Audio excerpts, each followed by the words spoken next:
Welcome everyone to Dragon Quest FM, where we talk about and obsess over Dragon Quest. I'm Austin, I'm BJ. and this week we are discussing a spoiler-free review of Dragon Quest VII Reimagined. So, this is a review. We'll be digging into it later when BJ's playing it and Yep. everything too, but this is just the review from me playing the game ahead of time. Elephant in the room, I guess, is that I said I wasn't going to play this game ahead of time. Yeah, right. That it just kind of happened And that you then you did as a surprise. yeah, well, I was gonna wait. I was gonna wait, and then, Square Enix offered it up like way in advance, which is hard to turn down. And Yeah, also, like at work, I'm the Dragon Quest guy, right. So everybody, like, no one even really asked. It was just kind of like, oh yeah, Austin's doing Dragon Quest. Yeah, so it's like the And key gets sent, it goes to you, I guess, and everybody's like, yeah, he's just going to write this without even discussion. yeah, like even if it's just like tangentially related to Dragon Quest. Like the guy who's in charge of like all PR at Screen Rant, like not Uh-huh. just gaming, but like all PR, will just like forward me the emails. Not to like cover for work, but just because he knows I love Dragon Quest. And he's like, here you go. I thought you would like this. That's So awesome. so yeah, it's cool, but also like when a new Dragon Quest game comes out, it's kind of like, oh yeah, Austin's on it. So I did play it early. I did have a lot of fun with it. Right. Um, I it was super hard last week when we were or 2 weeks ago when we were covering the demo because I was like everything I said I had to like mentally like prepare myself because I was like, oh, I don't want to slip up and like make it seem like I'm playing the game right now. Yeah. Um so anyway, I'm glad that's out of the way now because I was super nervous 2 weeks ago when we were just talking about the demo. Um One other thing before we get to our review, though, is we do actually have a new Patreon patron Woo! who deserves a real nice thank you. And we need to thank Philip Del Mata. You are a fantastic human being. You were a big surprise, and we love you. Yeah, Philippe, thank you so much for being our newest Patreon patron. We really appreciate it. And shout out to all our patrons because we love all you guys and really appreciate all of you as a Yeah, group and individually, like in all seriousness. yeah, we do. It's really, really awesome that you guys are able to support us. And so if somebody out there is thinking about it and you're on the fence, it's patreon.com/DragonQuestFM. So I'm There's the winking even plug. though you can't see me today. Wink, wink. Yeah, but just so thank you to Philippe and all our patrons. So yeah, Dragon Quest VII Reimagined review. All right, so um, if you want to read my review, you can check that out over at screenrant.com. That's where I did the review, who I did the review for. Um, this today is a little bit more like personalized thoughts. I was trying to be a little bit Yeah. objective in my review. Go ahead and get some things out of the way. I gave it an 8 out of 10, Okay.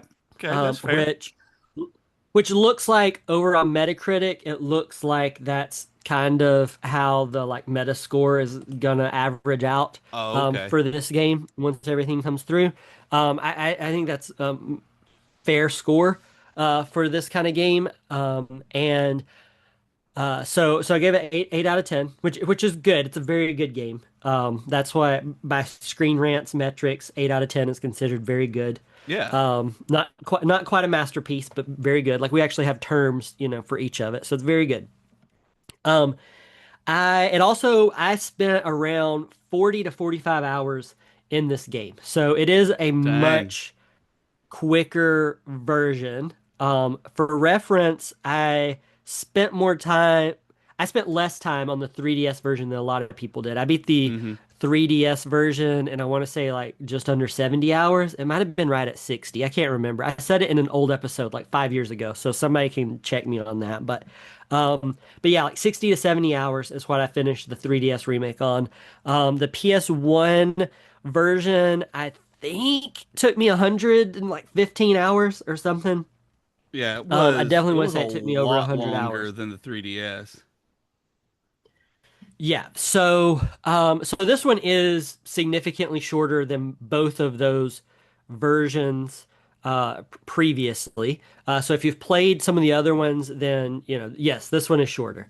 Um, I should also say that, I played it with battles set to ultra fast. I took the time to master vocations and like get up, all the stuff, especially on my main hero character, Hmm. to like fully master everything. So, also want to get that out of the way because that also, impacted total playtime.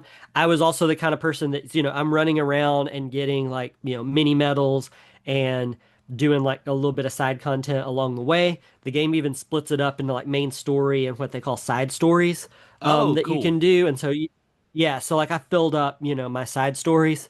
Um, so I did all that and still beat it between 40 and 45 hours. So if you only care about getting through the main story, have battles set to extra fast. If you're like me and you skip ahead of conversations because you can read it faster than they say it, then I think you could probably beat this game in 30 hours. If you set the difficulty setting so that the monsters don't chase you and that the battles Mm. are easy and give you extra experience and like vocation stuff, then probably you could beat it even faster. I had my settings on uh, normal experience, normal vocations, normal gold, and the monsters could chase me. Okay, so you did have And them chase you. That was what I actually going to be my question is whether or not you turned off chasing because I can see it both ways on that one. Which one would actually be more fun? I turned it off when I first started playing it, and then I realized that my vocations were like the experience was fine, but I realized my vocations were never going to get to where I wanted them to be Mm. unless I actually fought monsters. And um, also, this is one of the points I wanted to bring up is like I played basically the entire game on what's essentially normal would be normal mode difficulty, when Yeah. you weigh all the customization stuff. And there were so many times that I would just whack monsters and kill them in the field. It wouldn't even bring me to Oh. battle with them because I was so powerful. And I had to quit doing that. I finally just ran into them because if you run into them, you get more vocation points, but if you just whack them and Oh. kill them, you just get one vocation point flat out, no matter Oh, what. no matter what. So no matter if you were going to get a bunch for the fight itself, like it was worth it, you only get one on auto killing it on the outside. That's kind of Yeah, lame. yeah, so I made the monsters start chasing me, and I quit just whacking them for the most part because I was like, oh, I got to get my vocations up. Yeah. Um, and when I was playing the demo, like I said a couple weeks ago, I did turn it up to have vocations be more powerful. Um, and but in the overall game, I if you just play it kind of like on the like default settings of the Yeah. game, which is how I try to play games that I'm reviewing. Like if you just play it with the default settings, I feel like it's fine and did feel like it skewed a little easy. Hmm. And I think a part of that is that a lot of the changes to Dragon Quest VII Reimagined are more from a gameplay perspective than like story, Okay. which is good and bad. And bad. All Yeah, I right. could totally see it. Like so the difficulty customization options that they have in this game should be like the gold standard for like all video games moving forward. Like I like that it's not just a blind like easy, normal, hard, whatever. It's like you can actually set them and customize them in a way that fits your play style, which I Yeah. think is like fantastic and every video game needs it. Um, so there's that aspect added to it. They also moonlighting added to the vocation system is really cool. It essentially you just equip a second vocation and that allows you to like gather, vocation points. And if your primary vocation has been mastered already, then you master your moonlighting vocation a little bit faster. You get Okay. like 1.5 vocation points for it instead of just the one. So all of that, lets you level through your vocations faster, even on a normal setting. So even without the extra vocation points, this Yeah. is why I just kept mine at the default normal, is because of moonlighting, I was still able to like master vocations very, very quickly, which is Right. cool. It cuts down Yeah. on grinding like significantly. And that's where most of the time comes from. And like the time that's been cut down in this version Hmm. is because you don't have to spend so much time grinding or in battles. And Um, that's really which important to can be me these which days on RPGs like this because I want to get through the story so much faster than I do just wanting to grind if I'm not like wasting time. I guess I shouldn't say wasting time. If I'm not just sitting there to do that mindlessly, like if I'm playing with purpose, like that I'm working on this game and really wanting to play it, I don't want to grind. I want to grind separately. Like it's when I've got a handheld mode watching TV and I'm just running in a circle, pressing A. yeah. And I mean, don't get me wrong, that's good, but you knew there was a but coming. Of course. But to me, at least, Dragon Quest VII's biggest problems come from story pacing and Hmm. not the gameplay itself. Yeah. And the game doesn't necessarily do enough to fix that aspect of it. Like, there are still countless times in the main story where it feels like you get some momentum really going, and Yeah. then all of a sudden you're like distracted in this town and doing like fetch quests and backtracking and having to go to point A to point B and then back to A and then to B and then to C and then to A. And it's just like, and then, but it doesn't have anything to really do with the larger story. It's Yeah. just like, a bump in the road here. And there's still way too much of that. And so my thing is like if you're going to streamline a game and you're going to bill it as a reimagining, like maybe fix some of that stuff too, because there's definitely times that when I'm playing it, I still felt like I was playing a game from 2000. And Oh, I mean that okay. as a bad thing. Sometimes Yeah. I mean that as a good thing. As a This time good I mean it thing, as a like that, bad one. that is a good thing a lot of the time. Yeah, there are sections, like specifically Hubble and Green Thumb Gardens. No spoilers, if you don't know what those are, but those are like two sections that jump out to me that, like, I guess technically Green Thumb Gardens would be considered optional. But like there's sections that were like that where like I was playing through them and I just wanted to die. Like not have my characters die, but like Austin as a person wanted to go stand in traffic because of how like much it was just like I was just like, all right, come on, let's pick it up here. Yeah, there are And definitely moments in that game that just drag. And so, like, especially ones where like you're required to just dart back and forth between a few NPCs for like very little to zero story Hmm. payoff, it's Yeah. like that could have easily been fixed. I didn't mind it so much. There's sections in DQ7 where like you're in one place and you have to go back to the present and then go to a different island in the past to talk to somebody and then Right. bring it back. I didn't mind that too much because I always like that you sometimes have to go back to islands in the past even after you've kind of beaten them. Yeah. Like I always liked that about DQ7. It didn't feel repetitive so much. It was just kind of like, oh yeah, like this character is kind of more important. Um, so like that's fine, and they do switch up. I'm not going to reveal it here, but they do switch up several moments, like the either the way that they happen or like the order in which they happen has been like swapped Yeah. around or moved around, Right. which can make it interesting, but it still felt like Reimagined is overselling it. Like I Mm. wouldn't call this game Dragon Quest Reimagined. I would just call it like Dragon Quest Repeat or like Dragon Quest Remake. I I don't think know, maybe that just that's remake. really Like what they're going for is Dragon Quest repeats. I think I mean that that's what it's Dragon Quest 7 Repeat is honestly what it is. And yeah. for better or for worse, that's what this game is. And Yeah. so I do feel like Reimagined is really overselling it. Mm, That that being said, I really enjoyed this game. I don't want it to seem like I hated this game or I'm complaining about it too much. Like I like Dragon Quest VII, right? I didn't like it when I first played it, but I learned to love it. And it's probably now that I've played Reimagined, it's probably the DQ game that I've beaten most, other than Dragon Quest One. yeah, Um, so. So, I've spent significant time with it. And so maybe that's why I'm a little bit annoyed because I've played a version of this game so many times before that when I boot up Reimagined expecting at least a reasonably different experience, and then it right. just feels like the same but improved. Yeah, I was a little like disappointed overall with it. I think the new additions like to the story are good. yeah. I think that a lot of it doesn't go nearly as far as it should. Again, for a game built as Reimagined.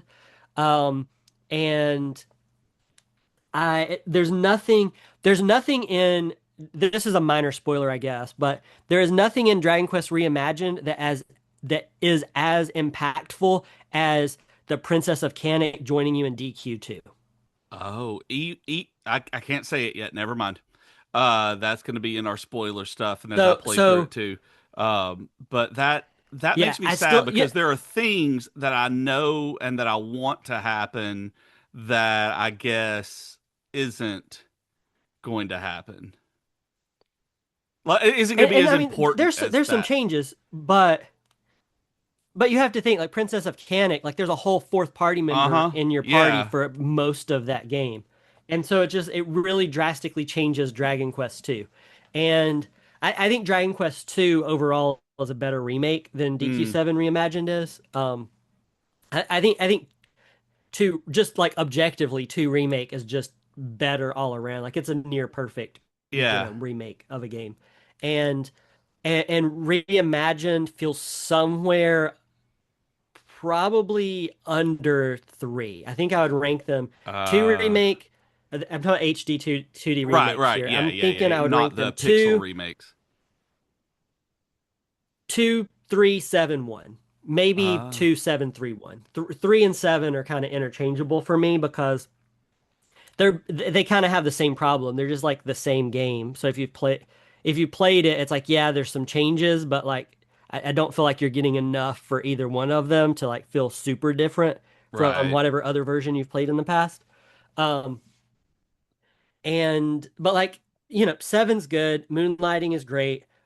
One last like complaint I guess I have with this is there's no costumes for the vocations, which makes me like Yeah. actually angry.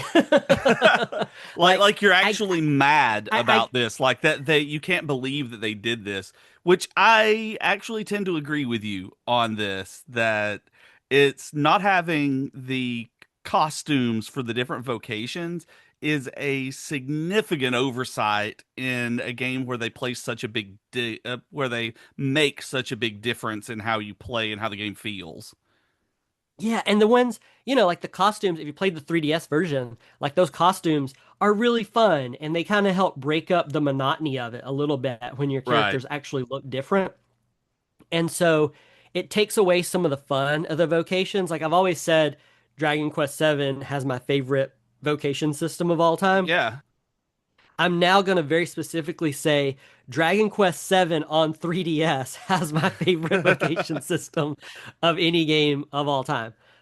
Because, and I get it, and that kind of brings up another point that, like, for better or for worse, like Dragon Quest VII Reimagined is a remake of the PS1 version more so than like the 3DS version. Like, Yeah, okay. if you play the 3DS version and then you play Reimagined, you're like, oh my gosh, they cut so much. And if you play the PS1 version and then play Reimagine, it's just kind of like, oh my gosh, they streamlined so much. Um, Oh, yeah. I don't, I don't want to say like I spent a chunk of the middle portion of this game when it starts to like drag a little bit. Hmm. I played like in my head, I was thinking of it as like Dragon Quest VII on 3DS, but worse is kind of was the way I thought of Okay. this game. And I don't think that's wholly fair after playing all of it. But I will say that just again, me personally, so people don't start screaming at me. For me personally, I prefer the 3DS remake Okay. to this version. Um, all right, so that's complaints. I'll Right. talk about some good stuff. It looks amazing. It It looks does. gorgeous. It's so pretty. It it's beautiful. I love that the locations are set up to look like dioramas. I love that the characters look kind of like dolls, and I love that the like atmosphere of Reimagined feels a lot more like the PS1 version of the game. Like the PS1 version to me always kind of felt a bit more melancholy and I guess wistful. Wistful is a Okay. good word for it. It felt very wistful. Yeah. And the 3DS remake, I feel like lost some of that. And I don't know if it was the color choices that they used because it's a very vibrant, colorful game, Yeah. or like what, or if it was with the tone or what. But something about the 3DS version didn't quite capture the wistfulness of it all. And Reimagine feels like it's kind of recaptured that. Like you're playing it and there's like, some of the colors are a little washed out and it feels very much like, oh, I remember what it was like to be a kid. And oh, Uh-huh. look at like, think about like legacy and like it really, Yeah. it gave me a little bit of an existential crisis in all honesty. Because there's so much of this game, eh, any version of this game, that is dealing with like, you go back in time and you see these people as they really were as like people, and you get to experience that.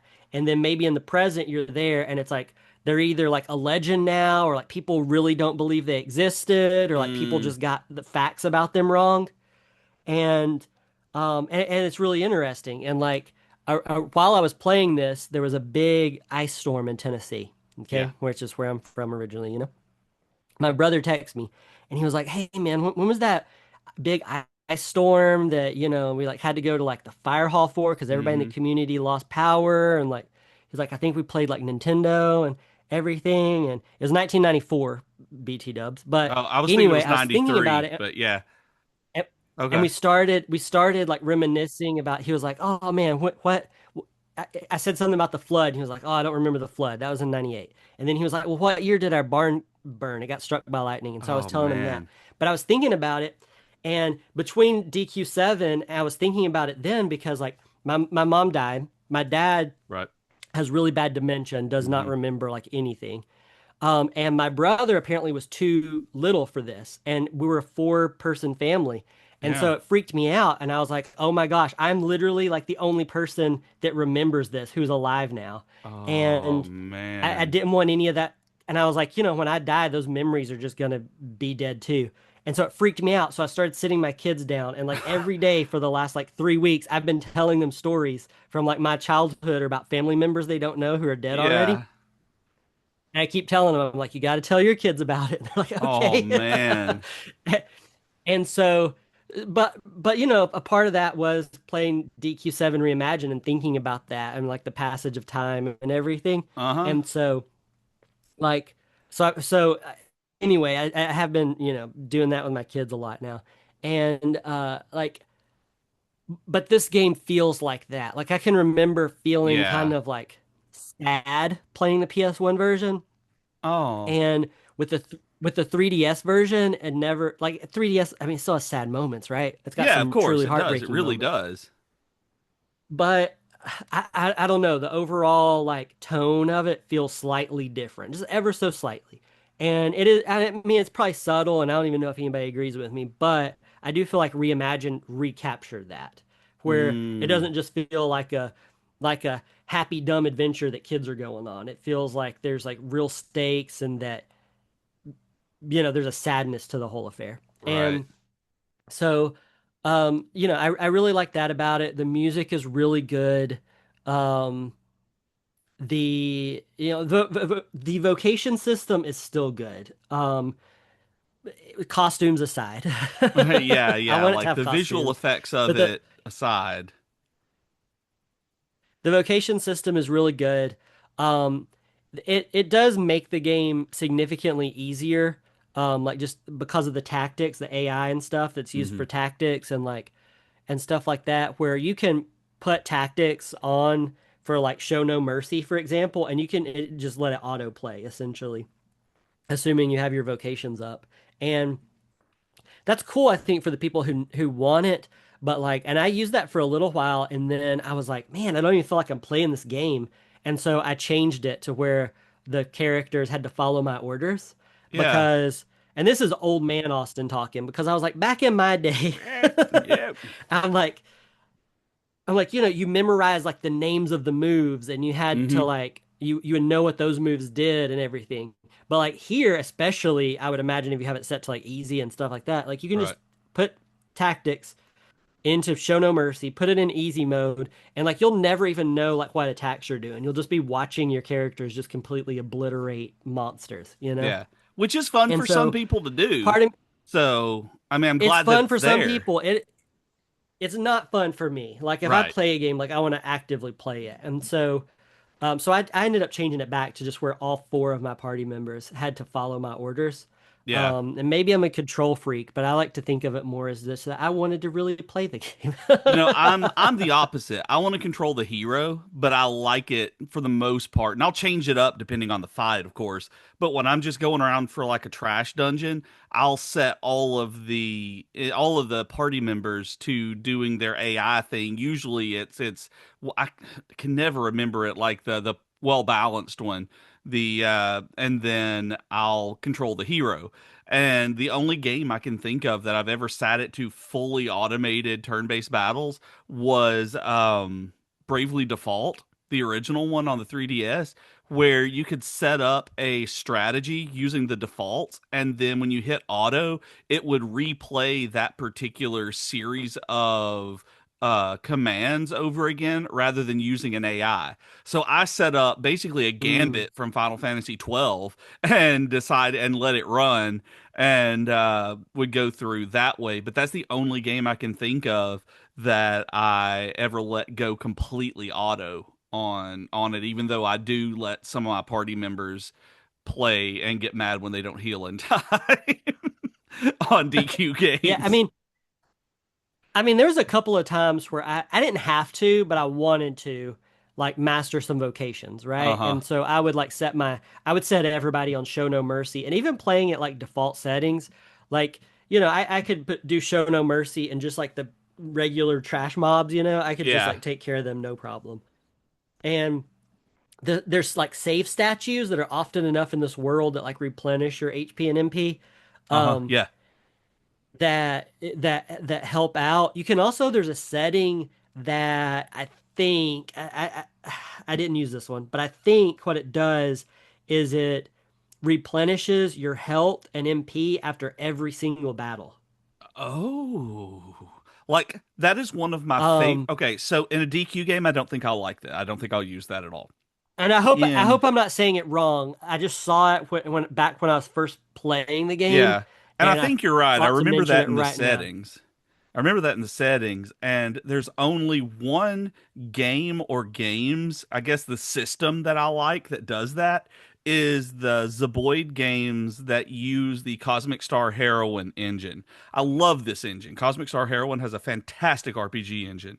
And so this way Madness Lies and Cthulhu Saves Christmas all use this engine and they heal up and reset cooldowns and things like that between battles, and it is so much fun.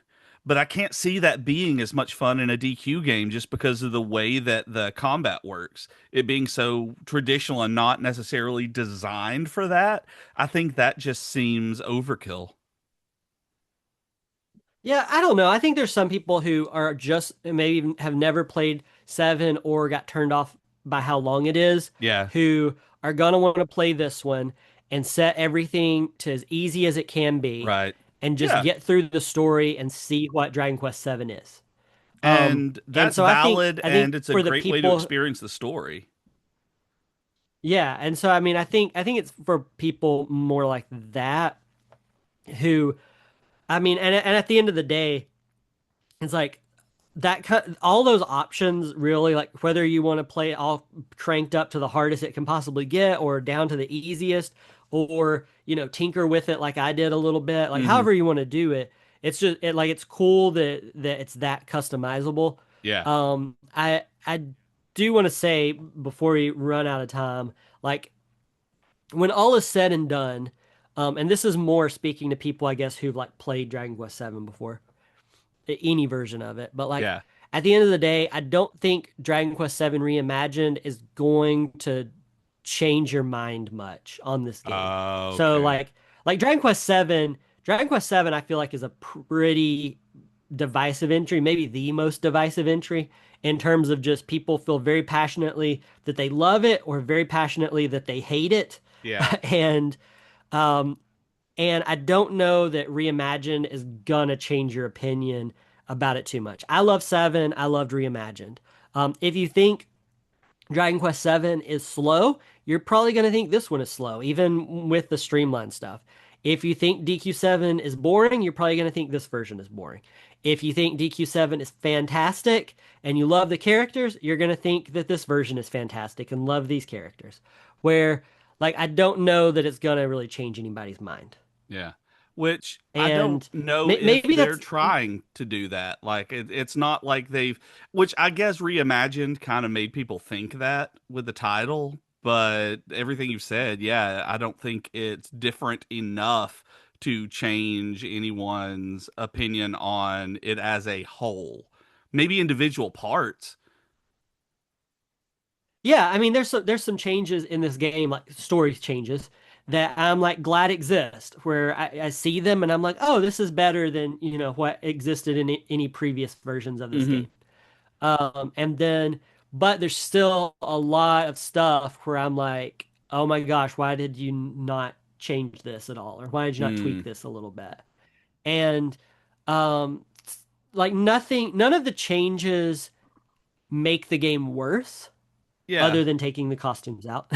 Yeah, yeah, like that But objectively makes it worse in like terms of story, immersion and the way it plays. But yeah, story wise, like story wise, none of the changes that are here make the game worse.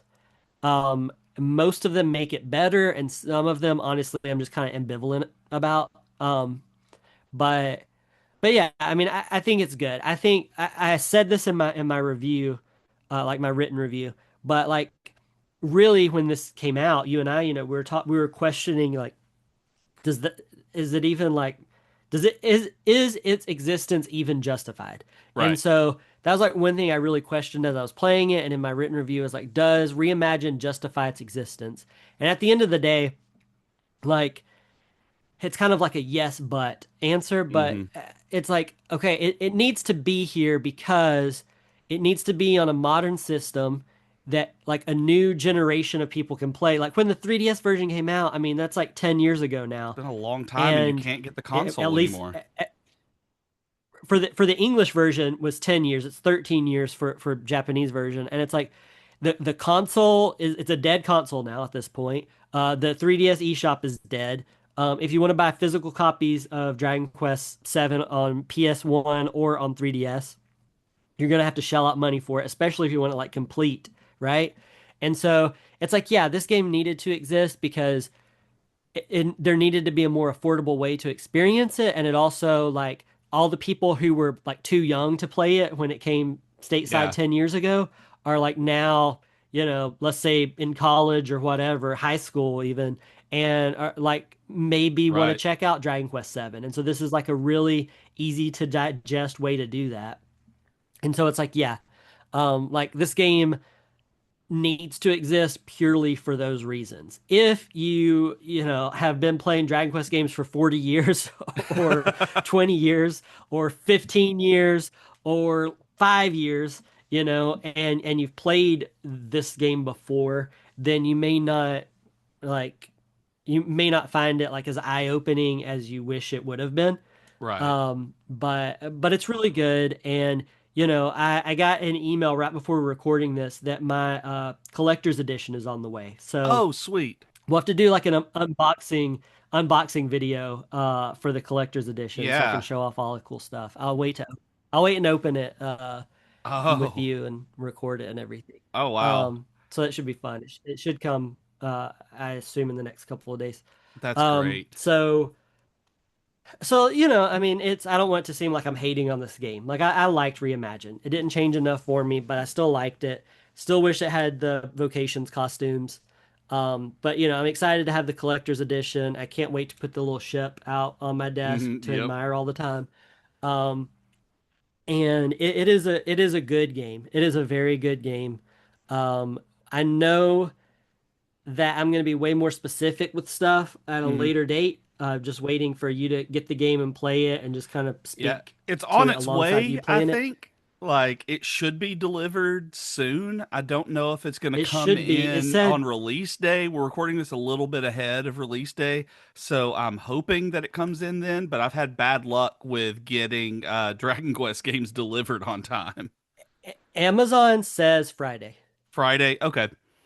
Because Austin which got me is the this day for a after release. Christmas gift, Christmas and birthday gift. So Yeah. I'm really Okay. excited to get it in. So he's tracking the package for me. He doesn't just know how my packages are coming delivered. That's true. It's on my Amazon account because I ordered it for Christmas birthday. Yeah. Um, but anyway, thank you guys for listening to this week's episode.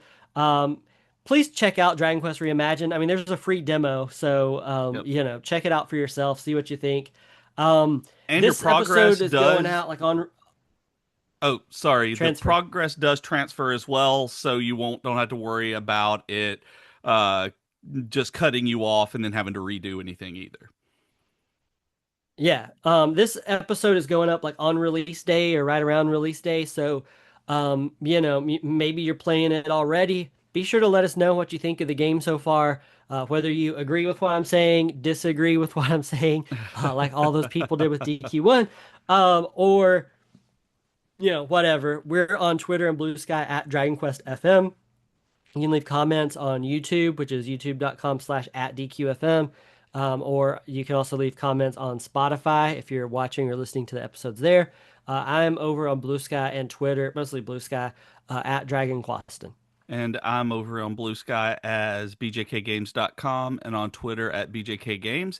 And like we said at the beginning of the episode, thank you, Philippe, for becoming a new patron. You are fantastic, and just like all of our other patrons. And if anybody else listening would like to become a fantastic patron, you can do so at patreon.com/DragonQuestFM.